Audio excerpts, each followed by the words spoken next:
सतगुरु चरण को करूं सप्रेम प्रणाम।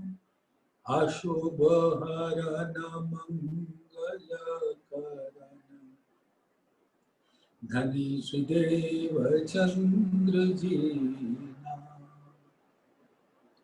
श्री प्राणनाथ निज मूलपति श्री मिहिराज सुनाम। तेज कुंवरी श्यामा युगल को पल पल करूं प्रणाम। पिया जी को पल पल करूं प्रणाम। प्रथम लागू दो चरण को धनिये न छुड़ायो खिन। नाक तली डालेरिया मेरे जीव के यही जीवन। इन पाँव तले पड़ी रहूं धनी नजर खोलो तुम। पलना वालू निरखूं नेत्र मेरे जीव के यही जीवन। मेरे जीव के जीवन। धामधनी अक्षर अतीत के परम प्यारे लाडले सुंदर साथ जी, आप इस संसार में आए तो नहीं, लेकिन आपके मूल तन यहां तो प्रतिबिंबित आत्माओं के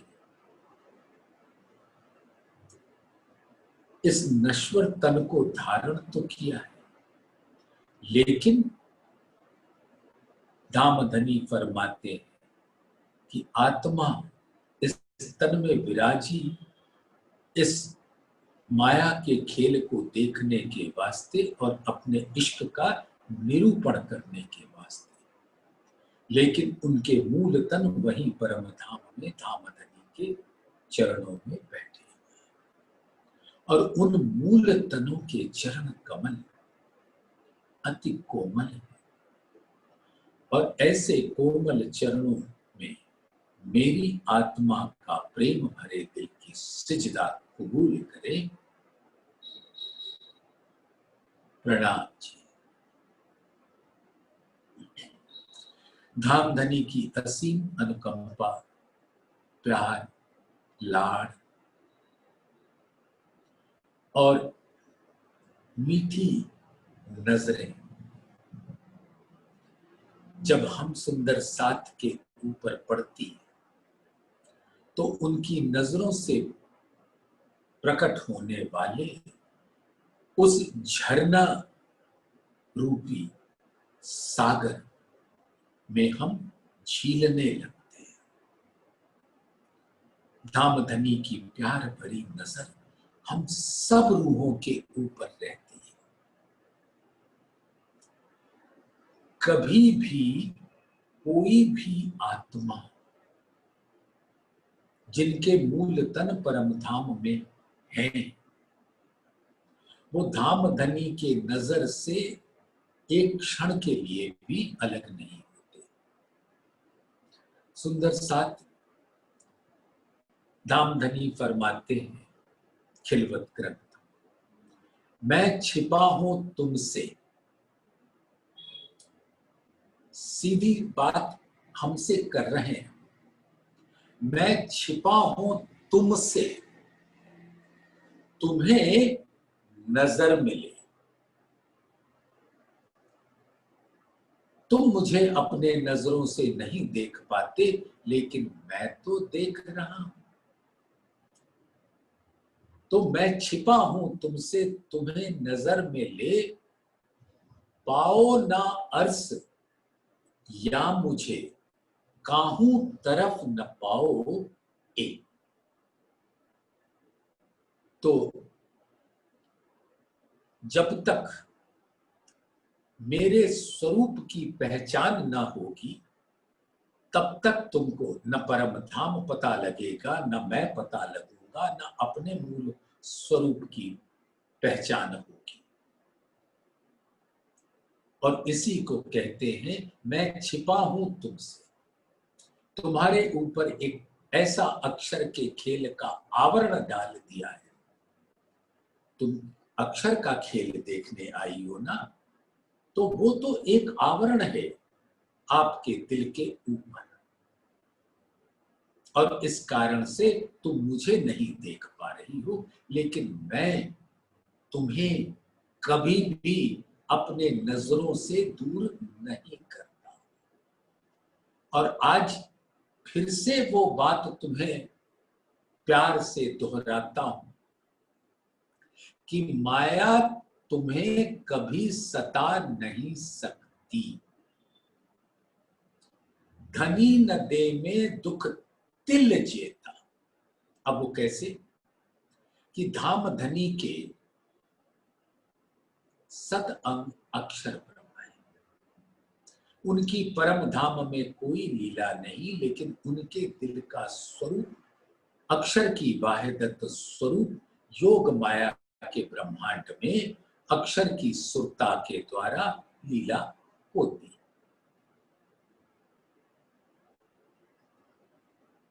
तो अक्षर ब्रह्म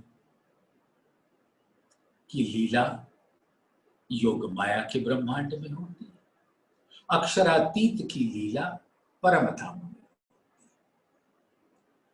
और ये क्षर ब्रह्मांड में तो मात्र एक स्वाप्निक स्वरूप होता है। तो धाम धनी इस स्वप्न की दुनिया में हमें लाकर हमसे छिप गए,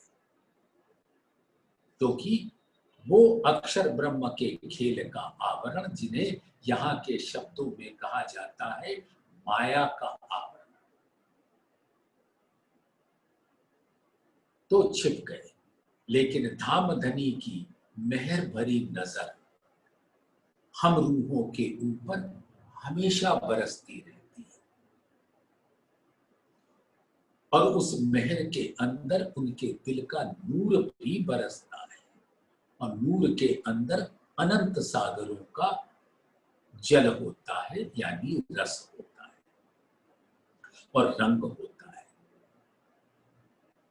तो उस मेहर भरी नजर से रूहें कभी अलग नहीं होती।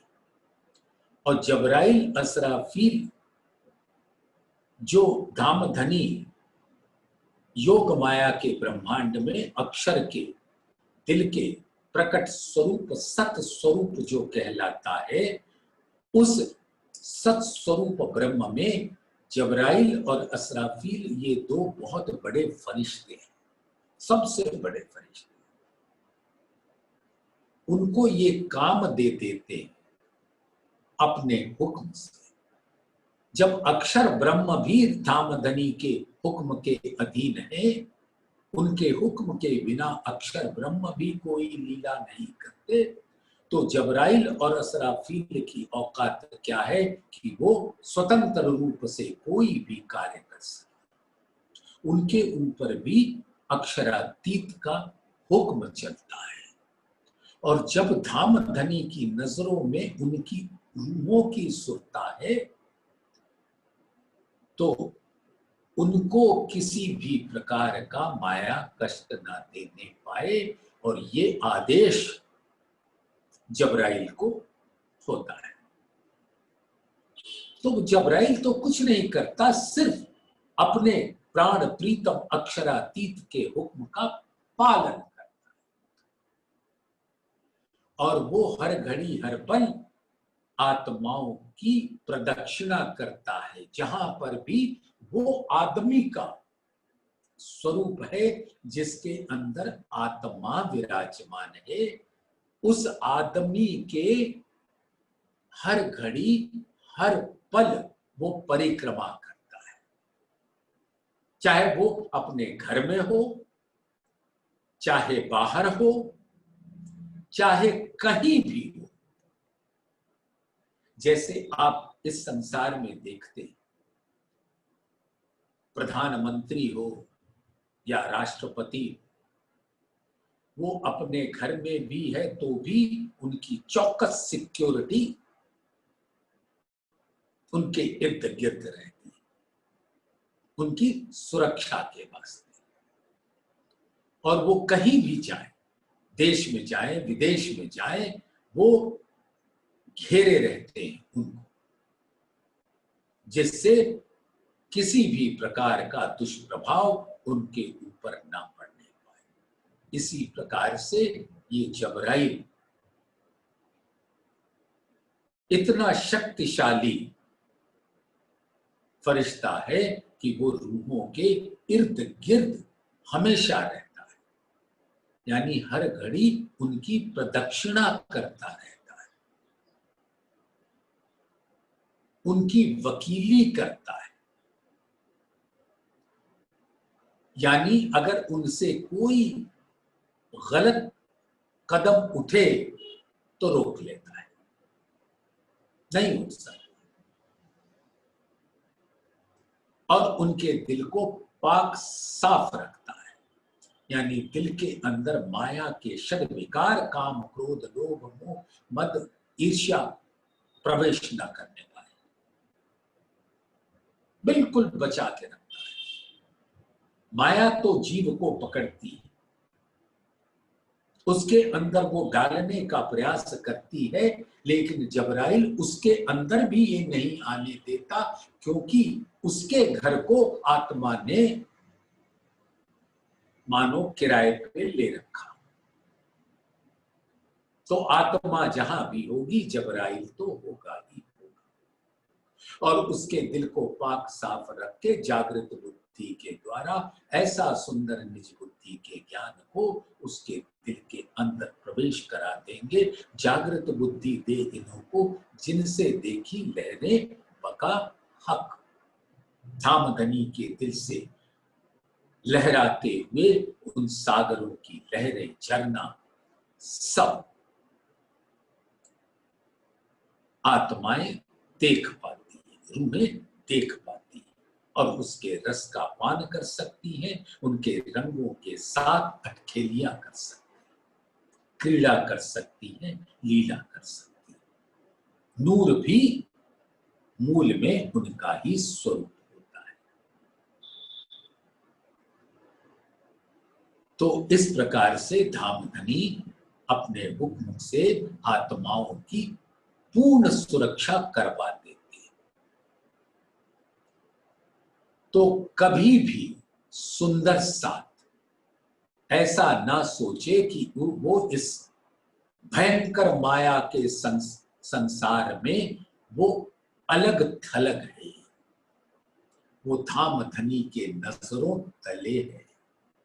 परम धाम में उनके मूल स्वरूप धामधनी के चरणों तले है, और वहां पर भी उनकी नजरें बरसती हैं। ऐसे ही आत्माएं यहाँ धामधनी के नजरों तले रहती है, मेहर भरी नजर। इसी को कहते हैं, उनको धामधनी अपनी कबाए तले रखते।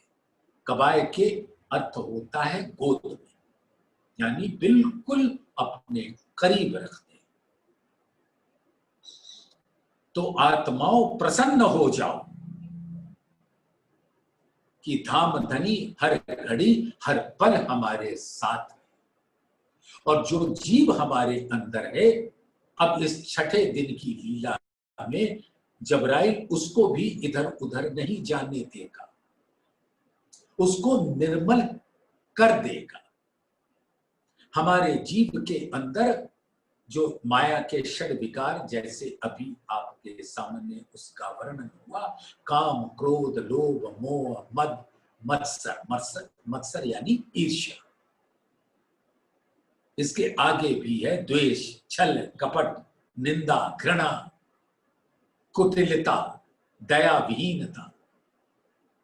इन सब से ये जो माया के पंजे हैं, अस्त्र शस्त्र हैं, ये सारे मगरमच्छ के दांत हैं। मगरमच्छ रूपी माया, उसके ये पैने दांत है और वो जीवों को पकड़ना चाहती है, लेकिन जहां जबराइल है वहां मगरमच्छ तो क्या कर सकता है। वो अपना राह मोड़ लेता है और चला जाता है किसी और शिकार पर, क्योंकि इन तनों के अंदर धामधनी का हुक्म है, धामधनी की आत्मा है और जबराइल है, असराफील है, जो दोनों तरफ है। असराफील जबराइल भेज दिए आमर, आमर यानी हुक्म, निगहबानी कीजियो मेरे खासे बंदों पर। और क्या चाहिए सुंदर साथ, अपने दो सबसे बड़े मलायक सेवक फरिश्ते जो उनके हुक्म के अधीन हैं, वो आपके इर्द गिर्द खड़ा कर दिया। सो धामधनी ने अपनी असीम अनुकंपा से हम सबको ये सुअवसर दिया कि हम धामधनी के दिल से प्रकट होने वाली इल्म के सागर में लहरा सके, झील सके। तो सागर ग्रंथ ही झीलने का स्थान होता है। सागर है धामधनी के दिल का स्वरूप है। तो 10वां प्रकरण श्री राज्य का श्रृंगार तीसरा। ये तीसरा दूसरा पहला कहने का तात्पर्य सिर्फ इतना है कि ओ मेरी प्यारी आत्माओं, मैं तुमको फेर फेर वर्णन करूंगा, तुमको उससे अलग ना होने दूंगा। और जब मेरा स्वरूप तुम्हारे दिल के अंदर दृढ़ता से अपने नूर से भर जाएगा और वो छवि तुम्हारे दिल के अंदर अंकित हो जाएगी, तब ही तुम जागृत मानी जाओगे।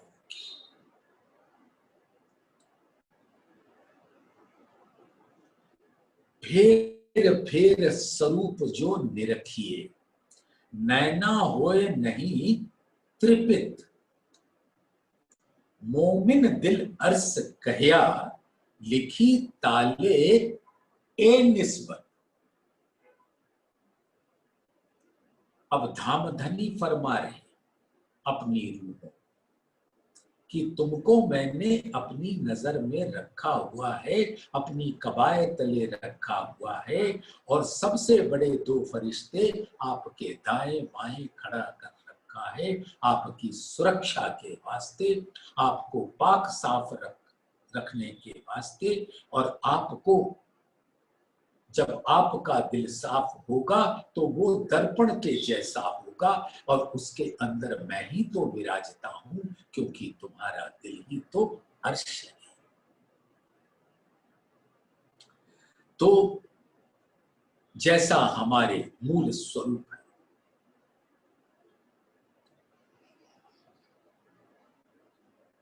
जो मूल स्वरूप है अपने जाको कहिए पर आत्म, सो पर आत्म ले के विलसिए संग। तारतम का बल कोई न जाने, एक जाने मूल स्वरूप। मूल स्वरूप के चित्त की बातें तारतम में कई रूप। तो धामधनी के दिल के अंदर जितनी इल्म के सागर, अनंत सागर, उसके जो रस है, उसका जो रंग है, उसके जो गुहतम भेद है, वो तो धामधनी के दिल से किसके दिल में आते हैं? रूहों के दिल में। क्योंकि उस दिल में कौन विराजता है? धामधनी। और जहां धामधनी के चरण कमल होंगे, वो स्थान तो अर्श ही कहलाएगा। अर्श माने ही होता है सिंहासन बैठकी, जहां पर धामधनी की बैठकी होती है। तो फेर फेर स्वरूप जो निरखी, और ये स्वरूप क्या होता है सुंदर साथ, आज थोड़ा सा उसमें भी झील लें। श्रृंगार ग्रंथ के प्रकरण 23 में जो मोमिन दुनी का बेवरा उसका शीर्षक है,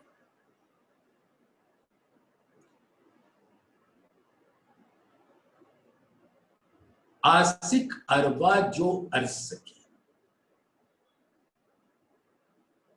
अर्श यानी जुगल स्वरूप, रूहें और परमता, हक से आशिक अरवा जो अर्श की, ताके हृदय हक सूरत।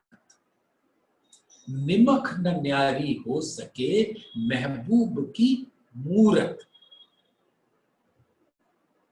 रूप और स्वरूप मिलकर मूरत कहलाते हैं। तो सुंदर साथ दामधनी फरमाते हैं कि फेर फेर स्वरूप जो निरखी। आशिक अपने शौक को, अब आशिक का शौक क्या होता है? दामधनी के लाड़ को पीना, उनके इश्क को पीना, उनके सुंदर मुखार बिंद को देखना, निहारना और अपनी नजरों को उससे एक क्षण के लिए भी इधर उधर हिलने ना देना।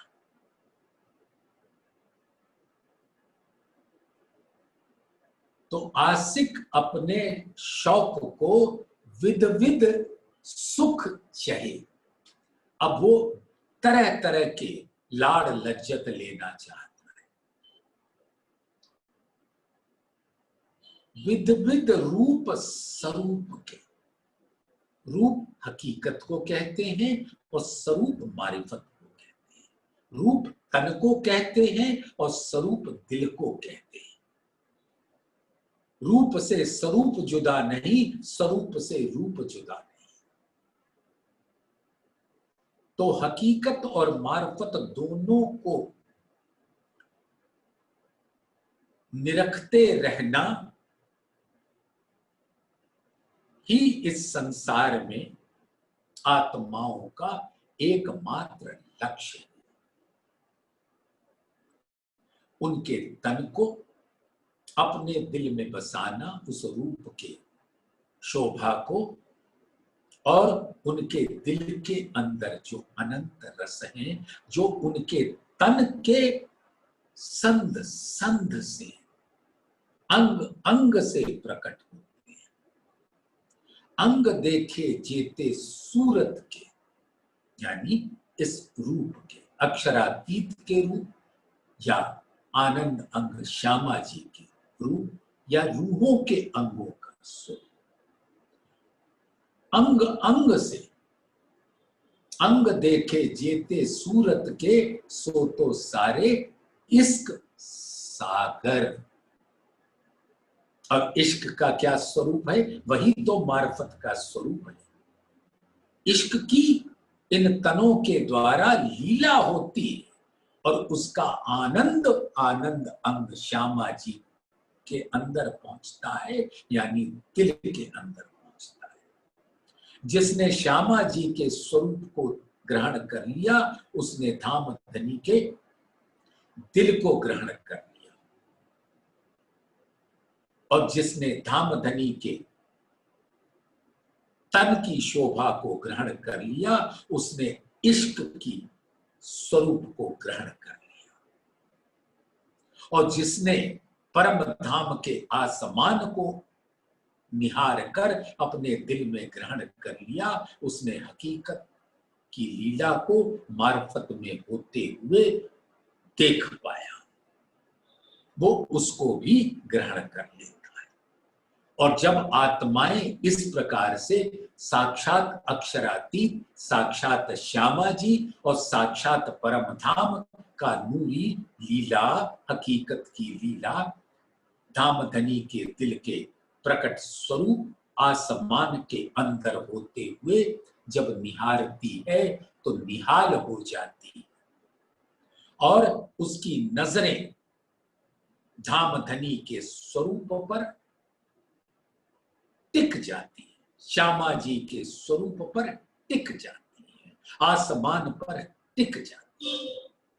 और धाम धनी जैसे चाहते हैं हमारी नजरों को ऐसे सुख पहुंचाते हैं कि मानो आसमान का, उनके तन का और श्यामा जी के तन का, तीनों के नूर एक साथ आत्माओं के दिल के अंदर प्रवेश करा देते हैं, तो एक संग हकीकत और मार्फत का रस पहुंच जाता है।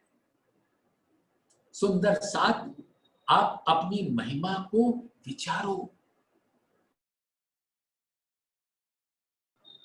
जिस अक्षरातीत की सुध बड़े बड़े ऋषि मुनि पीर पैगंबर देवी देवता आदि अनादि से ना पा पाए, जिनके ऐसे सुंदर स्वरूप को अक्षर ब्रह्म न पा पाए, उनकी हकीकत और मार्फत की रस को न पी पाए, उनको देने के वास्ते ऐसे नश्वर तन, आदमी के तन के अंदर अपने आत्माओं को अपने हुक्म से बिठा दिया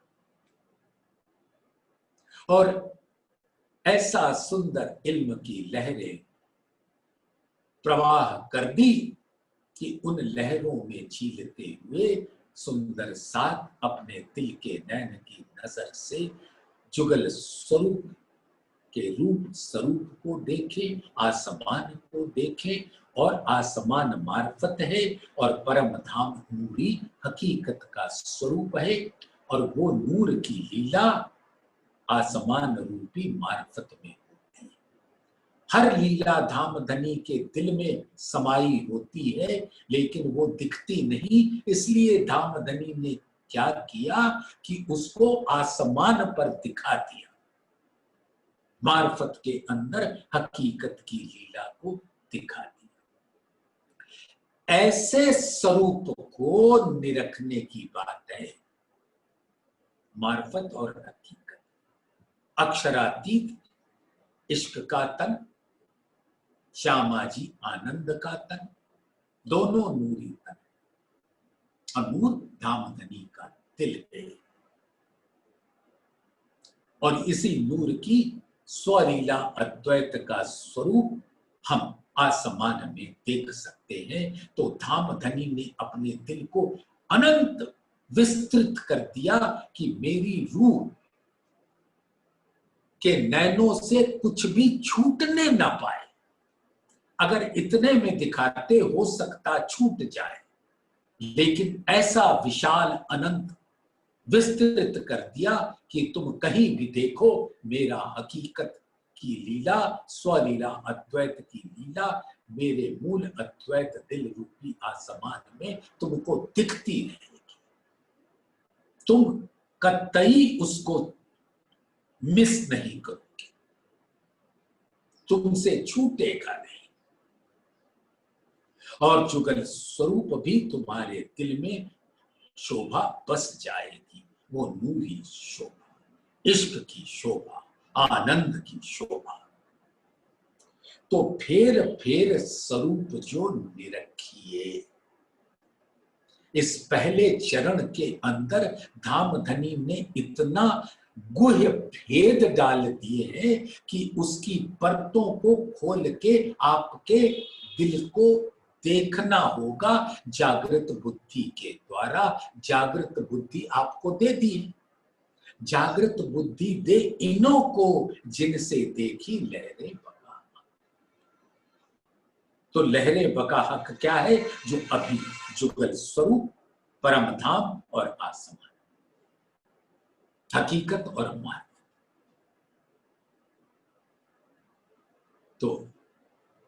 तो जागृत बुद्धि जो आपको दी है, जागृत बुद्धि दे इन्हों को, किसी और को नहीं दी है, सिर्फ ब्रह्म सृष्टियों को दी है।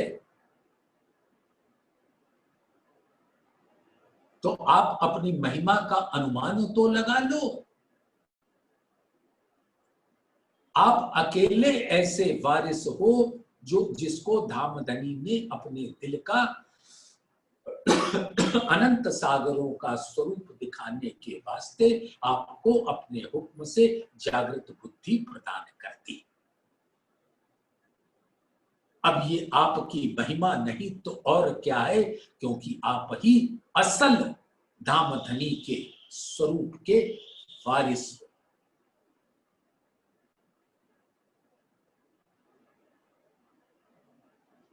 सुंदर साथ ये बात आपके समझ में आ रही होगी अवश्य। तो जो जागृत बुद्धि आपको मिल गई, अब उससे आप ये जुगल स्वरूप और परम धाम का नजारा और उसके नूरी लीलाओं का नजारा आसमान पर देख सकते हैं जागृत बुद्धि के द्वारा। तो फेर फेर स्वरूप जो निरखिए, ये जो बार बार इस स्वरूप को निरखना होता है, तो उसका मतलब ही ये होता है कि फेर फेर स्वरूप जो निरखिए, तो इस तरह से निरखिए कि वो आपके दिल में से अरस परस हो जाए।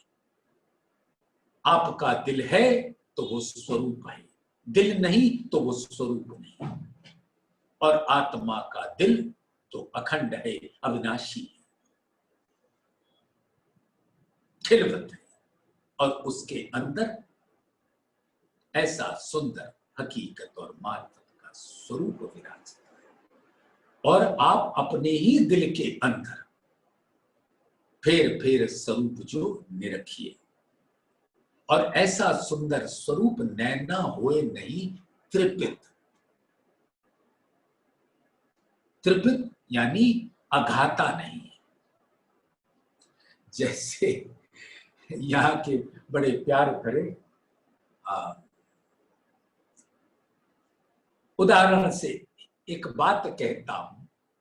जैसे कोई बच्चा पेटू मल है, उसको हमेशा भूख लगती रहती है,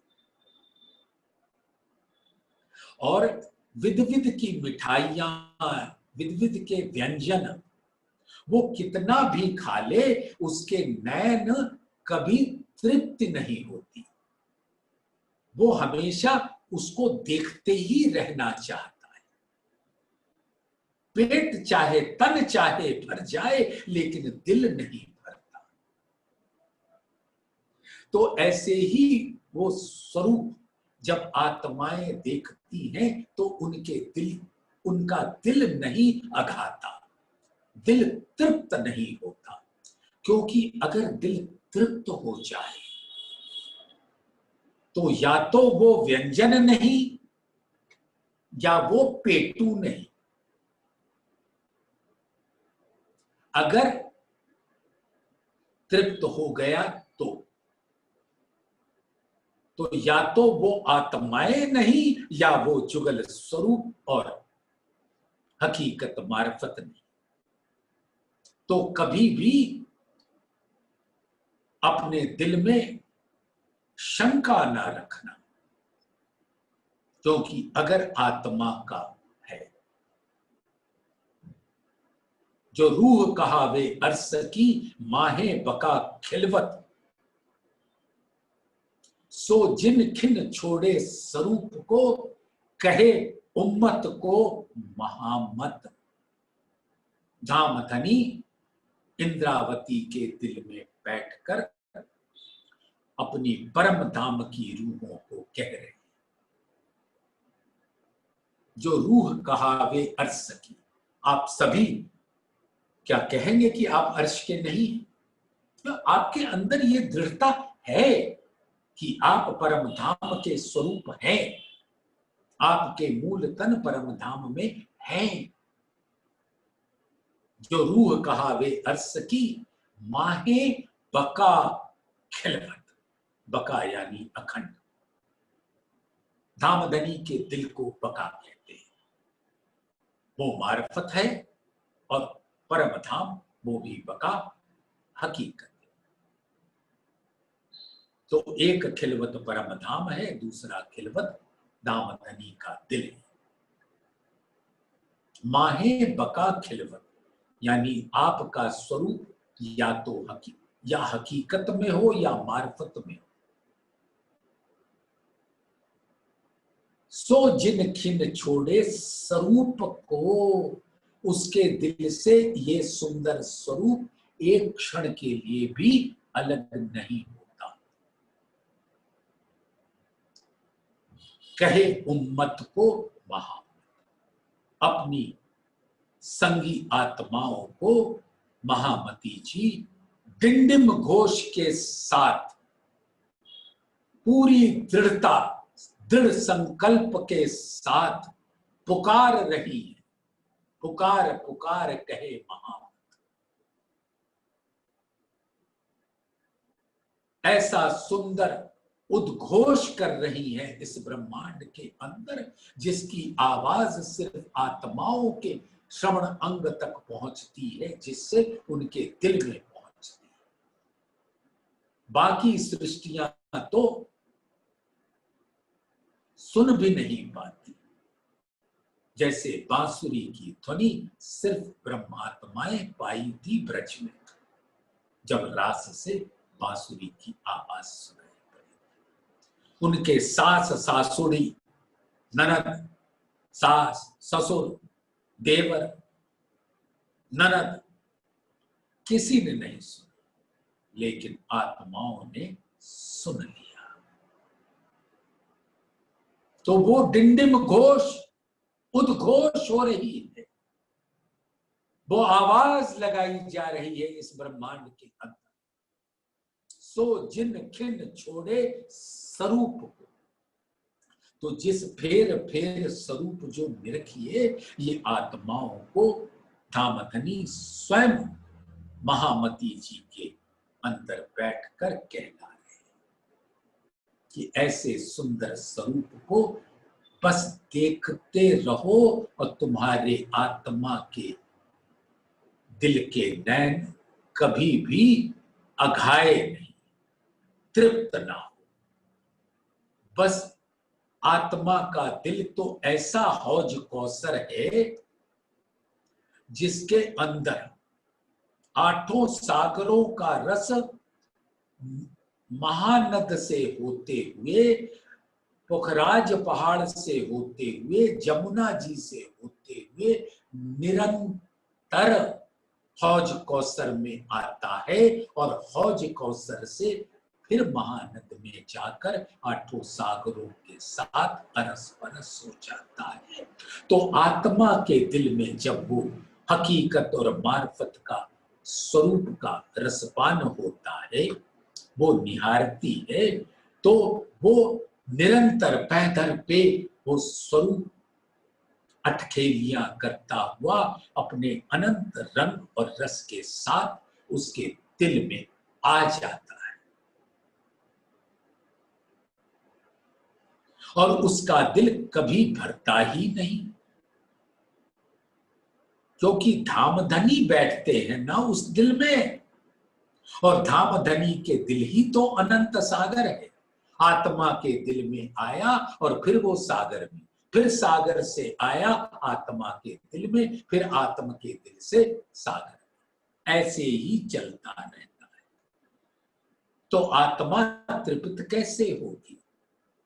नैना होए नहीं तृप्त, तृप्त माने तृप्त हो।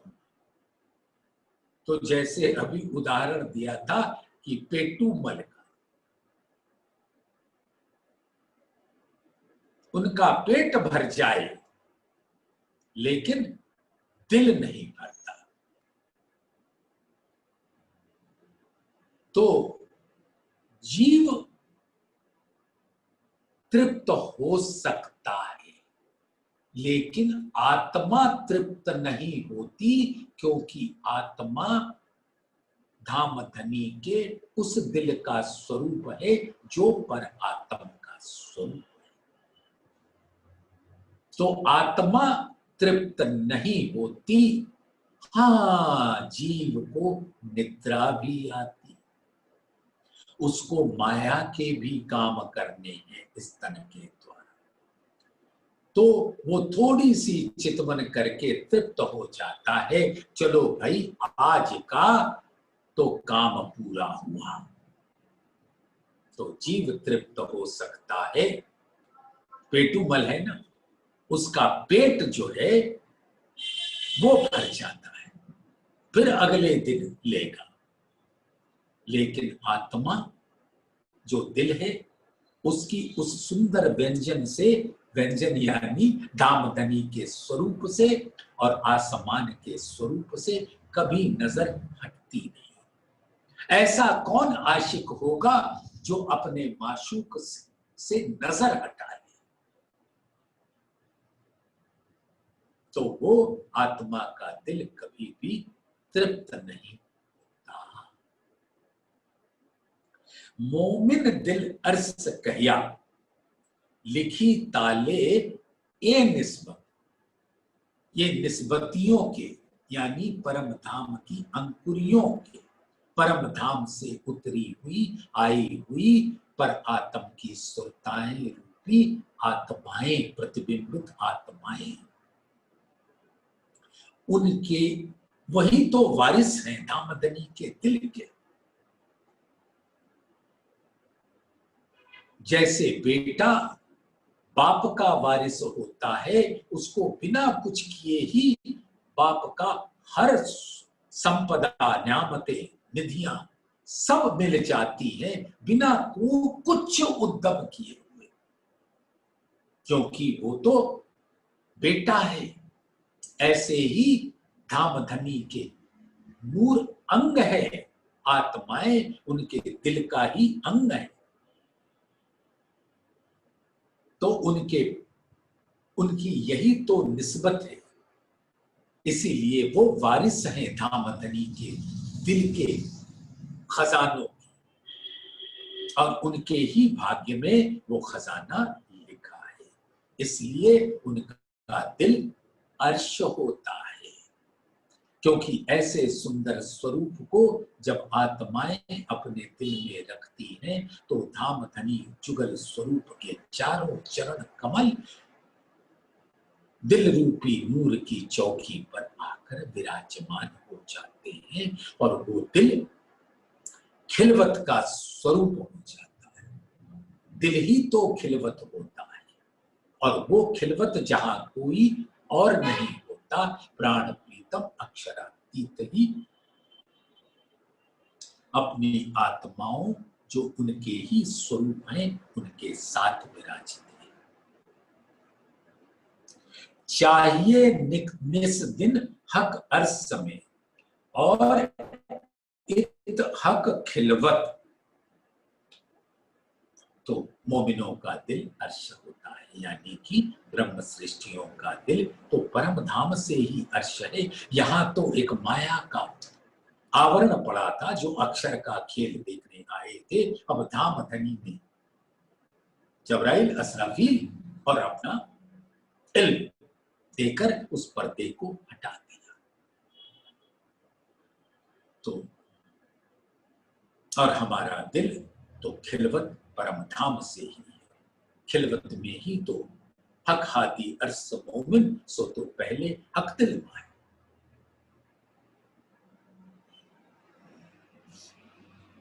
राजी श्यामा जी का जुगल स्वरूप, क्षमा कीजिए, हक हादी अर्स परम धाम, और परम धाम का वो आसमानी नूरी नजारा स्वलीला अद्वैत के साथ। हक हादी अर्स और मोमिन ब्रह्म सृष्टि कहां बसती है? धामधनी के दिल में। और धामधनी कहां बसते हैं? आत्माओं के दिल में।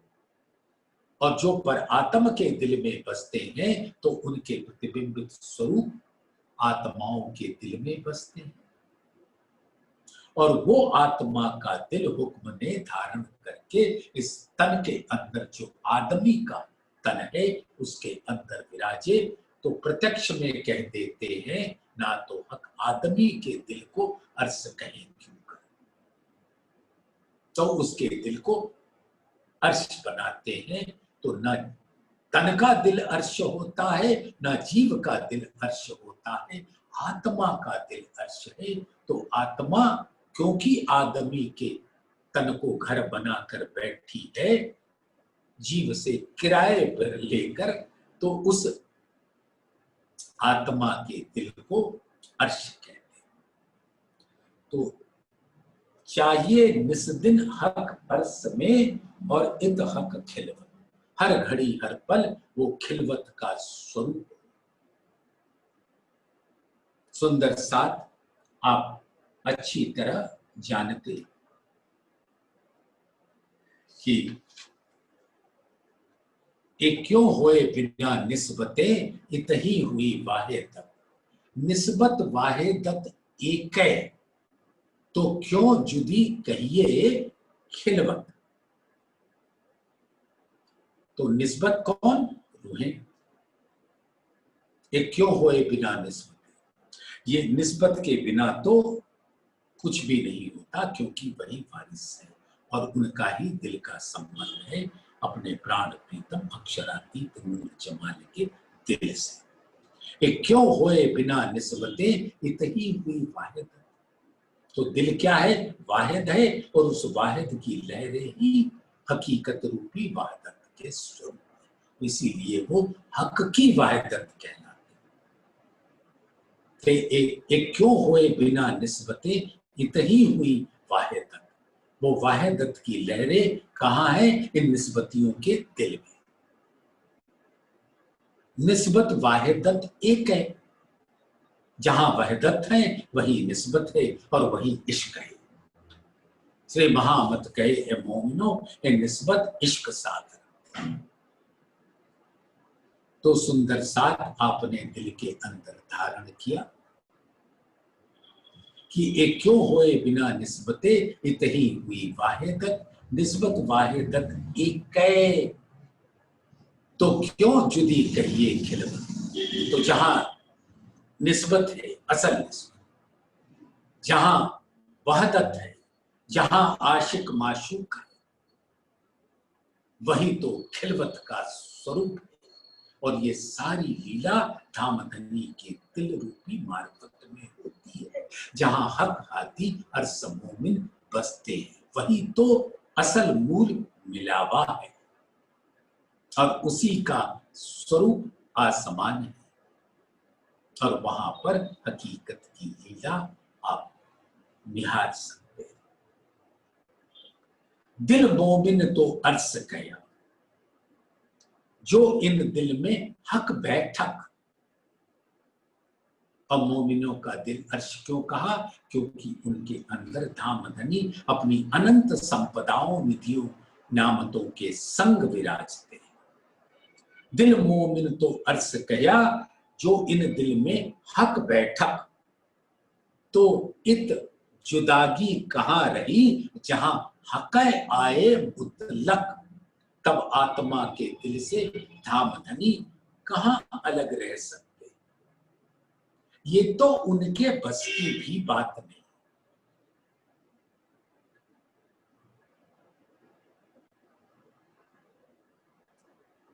कोई बात हक से ना हो वही, ऐसा जिन कहियो कोई। पर एक बात ऐसी बकामिने, जो हक से भी ना होए। कौल फैल हाल बदले, पर छूटे ना रूह इश्क। रूह इश्क दो बका, इनमें ना ही सक। तो जहां निस्बत है वहां इश्क है, जहां इश्क है वहां वहदत है, और जहां वहदत है वहां खिलवत है, और जहां खिलवत है वहां धामधनी अक्षरातीत अपने जुगल स्वरूप और परम धाम के साथ विराजते हैं।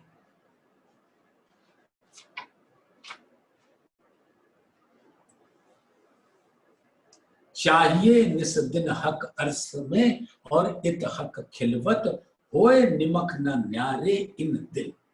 और ऐसे दिल आत्माओं के दिल से ऐसा सुंदर स्वरूप एक क्षण के लिए भी अलग नहीं हो सकता, जुदा नहीं हो सकता। जेती अर्श न्यामत, जहां धामधनी ने अपने चरण कमल रख दिए, वहां तो अपने वारिसों के अंदर परम धाम के दिल का, धामधनी के दिल का अनंत खजाने वारिस होने के कारण, निस्बतिया होने के कारण स्वतः ही मिल जाती है।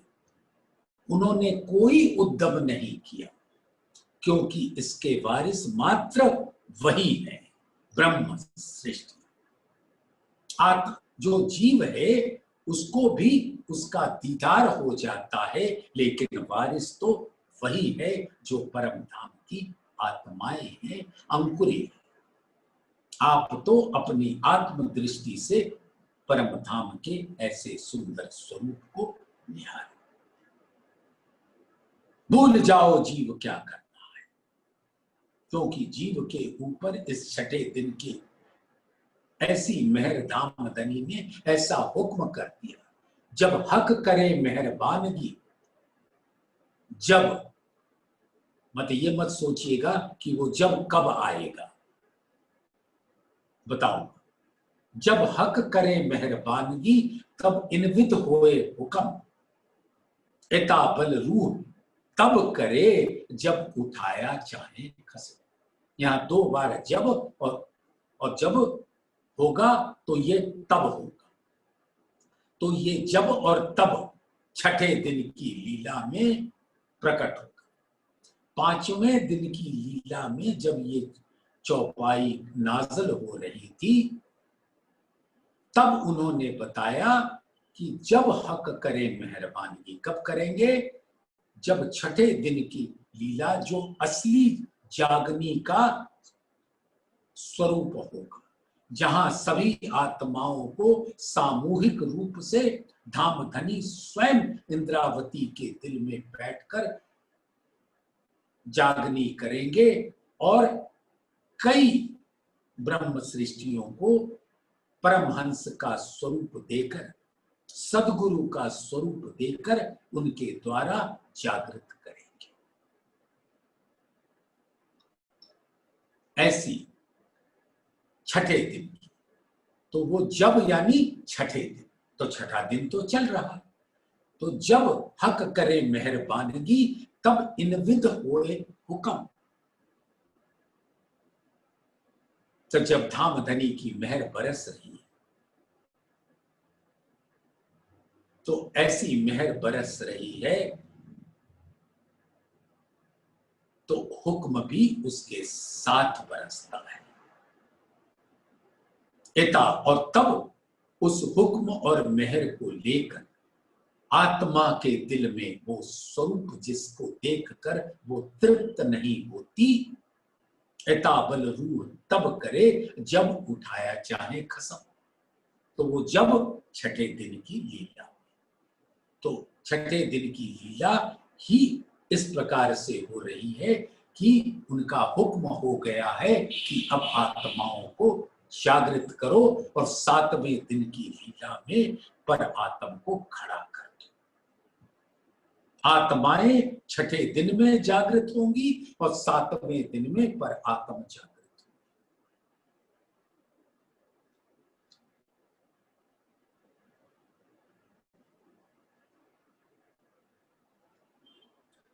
वर्णन किया हक सूरत का, रूह देखा चाहे फेर फेर, यही अर्स दिल रूह के बैठे सिनगार कर। अब धामधनी कह रहे ना, वर्णन किया हक सूरत, हक और हादी में कोई अंतर नहीं।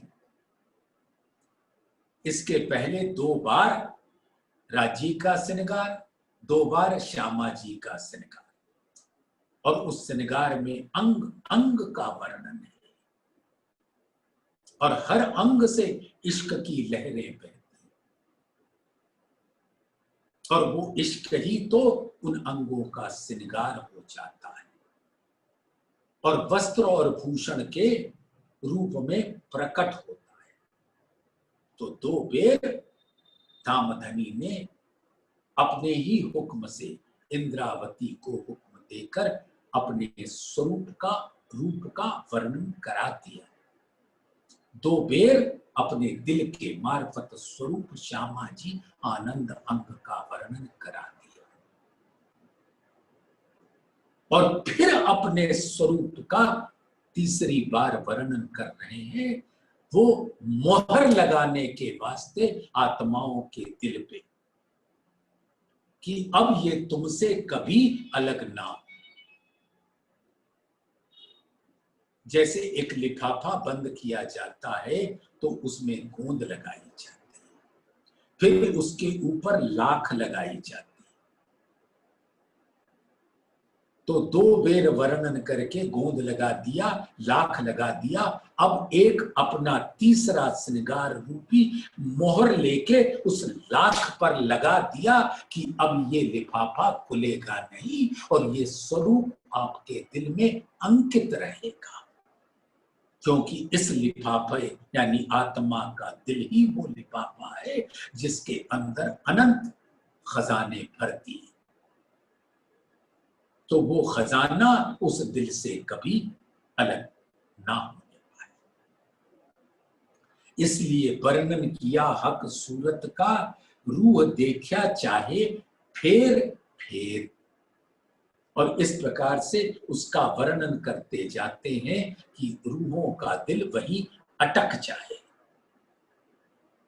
उससे अलग ना हो पाए। यही अर्थ दिल रूह के बैठे श्रृंगार कर, और ऐसा इश्क का श्रृंगार, और वो इश्क की लहरों के स्वरूप सभी आत्माएं उन अंगों से अरस परस हैं। तो ये सभी आत्माएं भी जुगल स्वरूप का सुंदर श्रृंगार है।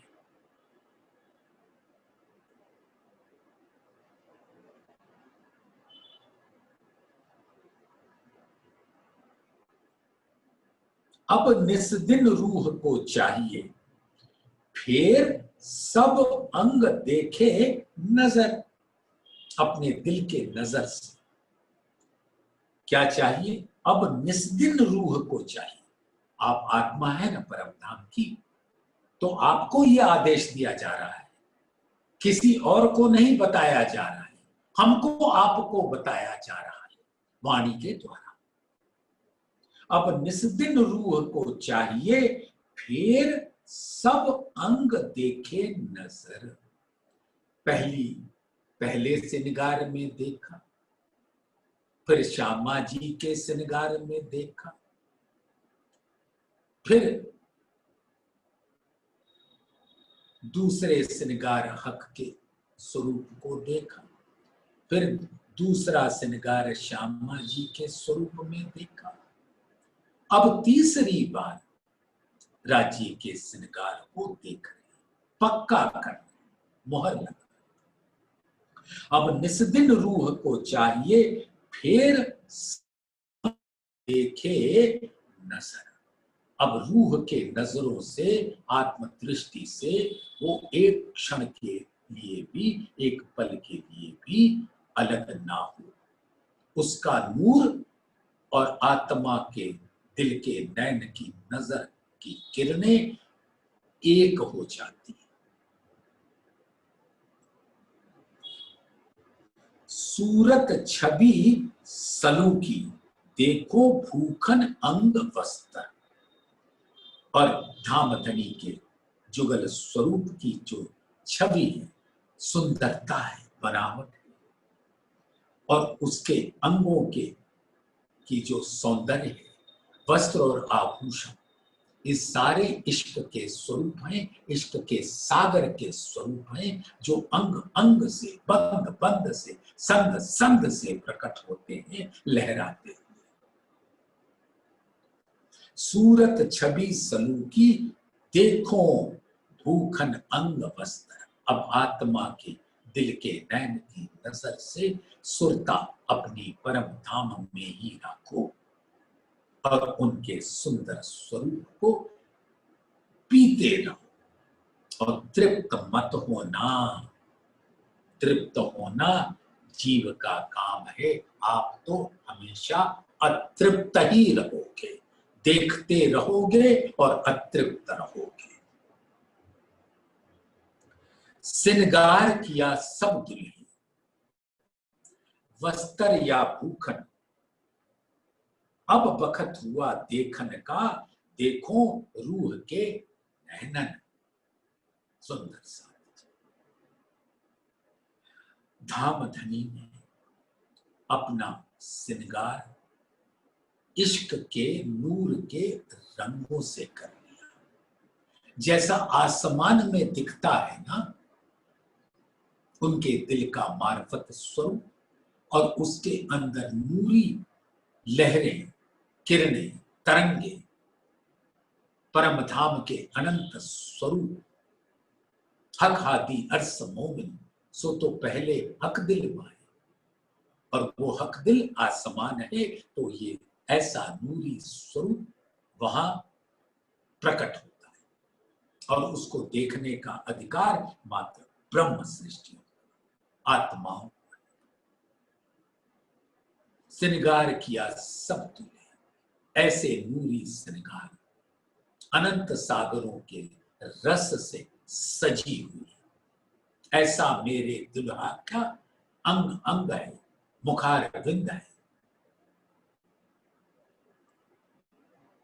छाती है,